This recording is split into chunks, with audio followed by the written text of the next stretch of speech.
ഇത് മുതലപ്പുഴയുടെ ദുരവസ്ഥയാണ്. ഇന്നും ഇന്നലെയും തുടങ്ങിയതല്ല. കാലാകാലങ്ങളായി പലയധികം ആൾക്കാർ മരണപ്പെടുകയും അംഗവൈകല്യം സംഭവിക്കുകയും ഇങ്ങനെയൊരു പ്രതിഭാസം ഉണ്ടാകുന്നതുകൊണ്ട് മാത്രമാണ്. ഇപ്പോൾ വരുന്നൊരു വാർത്തയിലേക്കാണ്. തിരുവനന്തപുരം മുതലപ്പുഴയിൽ അപകടത്തിൽ മത്സ്യത്തൊഴിലാളി മരിച്ചു.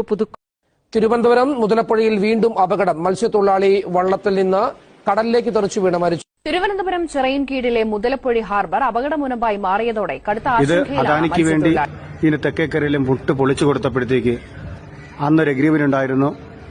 5 മീറ്റർ ആഴം മൌത്തിൽ സ്ഥിരമായി നിലനിർത്തണമെന്നുള്ളത്. അത് അവരുടെ ഉത്തരവാദിത്തമാണ്. അതിന്റെ അടിസ്ഥാനത്തിൽ കഴിഞ്ഞ 2 ആഴ്ച മുമ്പ് സമരം ചെയ്തപ്പോഴത്തേക്കും executive engineer, harbour executive engineer ഞങ്ങൾക്ക് ഉറപ്പ് വന്നിരുന്നു കൃത്യം 7 ദിവസത്തിനകത്ത് ഡ്രഡ്ജിംഗ് ആരംഭിക്കുന്നതാണെന്ന്. ഇപ്പോൾ ഇന്ന് 8ാമത്തെ ദിവസമാണ്. ഇന്നും ഡ്രഡ്ജർ കേരളത്തിന്റെ പരിധിയിൽ ഒരിടത്തും എത്തിയിട്ടില്ല. ഞങ്ങൾ പല സ്ഥലങ്ങളിലും അന്വേഷിച്ചു. ഇന്നിപ്പോൾ ഇതാണ് അവസ്ഥ. ഇന്നൊരു വള്ളം കല്ലിൽ കയറിയിരിക്കുന്ന ഭാഗ്യവശാൽ അതിൽ ഉപജീവനം നടത്തുന്നവരുടെ കുടുംബങ്ങളുടെ ഭാഗ്യവശാൽ ആർക്കുമൊന്നും സംഭവിച്ചില്ല. മറ്റ് വള്ളങ്ങളുടെ നാട്ടുകാരുടെ സമയോചിതമായ പ്രവർത്തനം കാരണം വള്ളം തിരിച്ച് കരയ്ക്ക് വലിച്ചു കയറ്റി. ഇനിയൊന്നും ഉണ്ടാകാതിരിക്കട്ടെ.